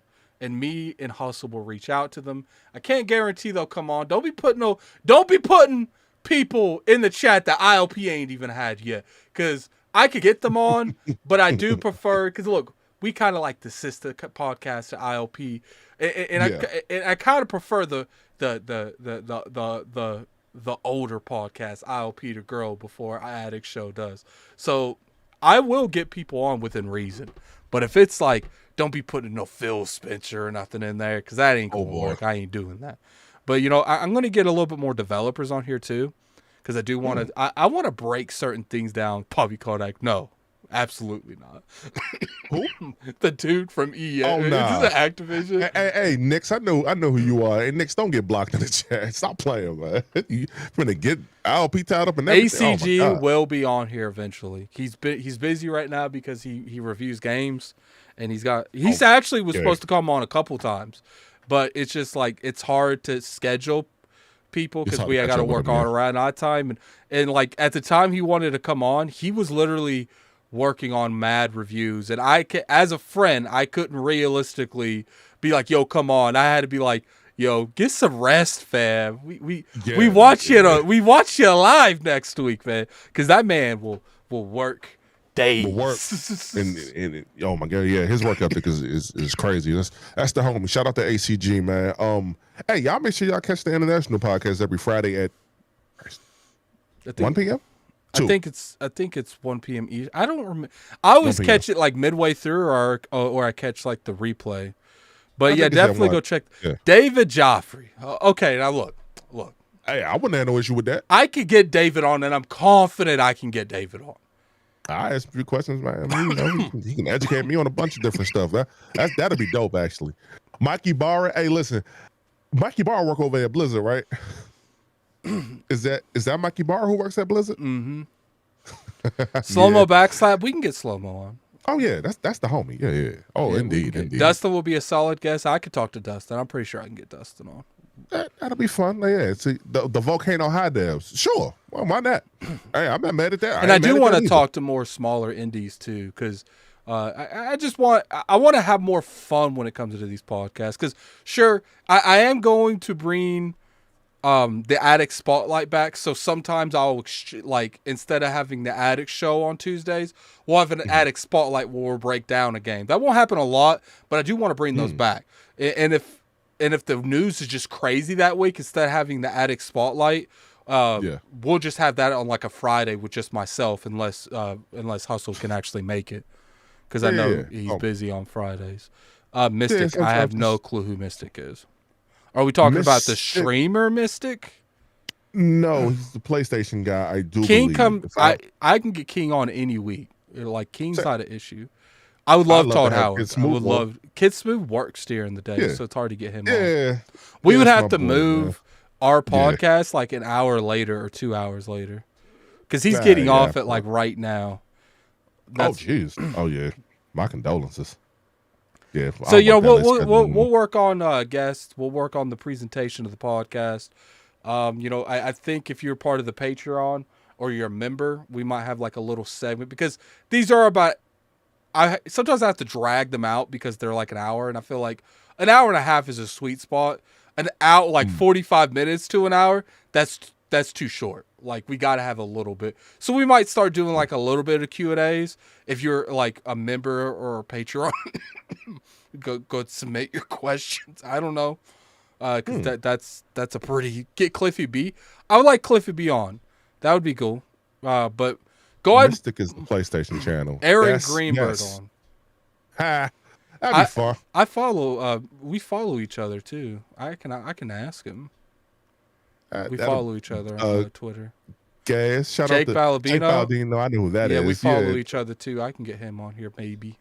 He's a busy dude too. I see Pong. I see Dutch. I wouldn't have an issue working with Dutch. In fact, I would love to work with Dutch. There are a lot of different people. Yeah, no, it doesn't matter. Come on. Our house is your house. Come on. I'm going to get Jez Corden on, too. That'd be fun. Yeah, I'm going to get Jez Corden on. King and Gaz at the same time. Oh, I'm going to sit back. I'm going to sit back and just like, nah, y'all got it. I'm going to just sit back and listen. I'm going to be a fan that day. This Saturday, me and King were probably going to stream something on Twitch. So keep that in mind. This Saturday. Okay. Jeff Grubb has said he will come on. I wanted to get him on during the Video Game Awards to explain how the Video Game Awards nomination works. But he told me that that's not a good idea right now because he had a lot of stuff going on in his personal life. He didn't have time, but he said this year he definitely can come on. So we're going to get him on too. Sarah Bond. Hey, listen. That'd be cool. Now, that'd be cool. The Diller's diff Gordon Ramsay. Diller is different because Diller has a podcast Tuesday too. On Tuesday so too, yeah. I don't like asking none of them to come on because I know they have a podcast a couple hours later. Thought he was going to give Colin that work. I mean, I never said I was going to give Colin that work. I asked Colin questions. No, I think they was referring to Gaz. Oh. I think. Yeah. I thought no, he said I thought y'all was going to give Colin that work. Nah, dog, like, man, that ain't no setup type ish. Plus you wouldn't, I respect RLP because they treated Colin the same way they treat somebody like me. And I say somebody like me, just like in terms of like sub count, the same respect and the same dignity is given there. And, you know what I mean? Just it ain't no drama, ain't no BS. We saw a lot of that in the chat. We were blocking people left and right. I know I was. I definitely was. When I was sitting back chilling, yeah, I was on. I do want to point out to you guys, I will be having PlayStation people on here. People like, you look, I get it, only on Xbox, you don't like Colin. But here's the thing. when it comes to guests, if you don't like the guest that week and you choose not to watch the channel, the podcast that week, I don't blame you. If you don't like it, that's fine. But at the end of the day, we got to have as many personalities as possible within reason. Obviously, I'm not going to get someone that's left and right and just being crazy all the time. I'm not going to do that. But at the end of the day, Colin does speak his mind. He speaks it in a very professional way, and he speaks it very clear. Just because you don't like what comes out of his mouth, I get that. 100% understand that. And if you choose not to watch a show that week, I respect that. But man, we will get those kind of... I can't let that rock, Addict. Hold on. No. Support the podcast. Support us anyway. Even if you may not be a fan. At the end of the day, if someone doesn't like... At the end of the day, if someone doesn't like a guest and they feel that strong, I can't tell them they should watch the show. Because there are sometimes I'll watch other podcasts and there'll be someone like, man, I don't feel like hearing them speak today. And I won't watch that show. So I don't blame them for that. So, it is what it is. You guys are entitled to make your own thing, and we will do that. Like BG, I intend on getting BG on again in the future. Even J-Dub, and I know a lot of you don't like J-Dub, and I know he's very outspoken and he does crazy stuff, but you guys can go on my personal channel and watch podcasts that I've done with J-Dub. J-Dub used to be Hustle to me. J-Dub used to literally be on every show with me like Hustle is. He is not like he is on Twitter 24/7. You got to go? No. Real quick. Okay. A new tweet from Jason Schreier from Nebel. I got his tweets on lock when they come to me.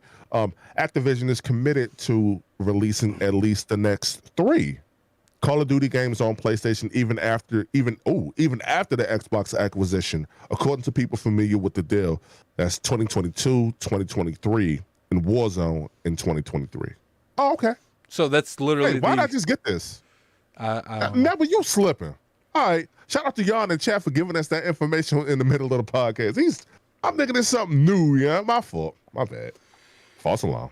You're fine, man. So we will be focusing on stuff like that. I will be bringing, obviously, the Lords in from time to time. Cognito's a little bit different because he's got a lot going on right now, so don't expect to see him on anything but the Finding Duke and the Iron Lords podcast. I could probably snatch him away maybe sometime in the next 6 months, but he's got a lot going on him, so I try to not ask him. But I can get King on. I'll probably get King on here relatively soon because it's always a good time with King. What?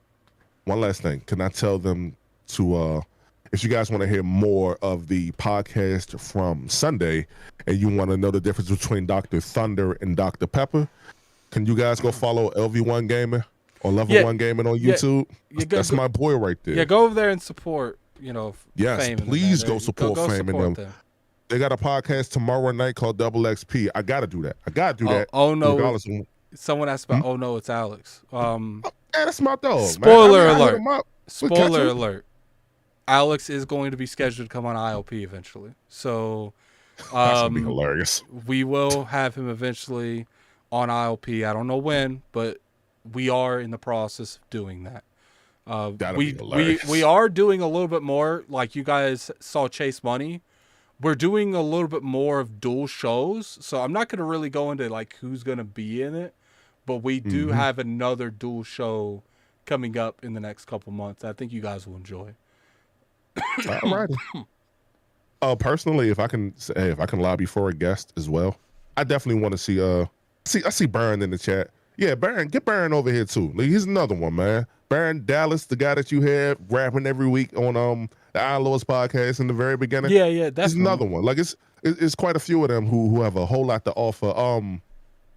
I definitely I never really had a chance to really kick it with 3MG like that, and I've been watching this content for a real long time, so that'd be dope for me.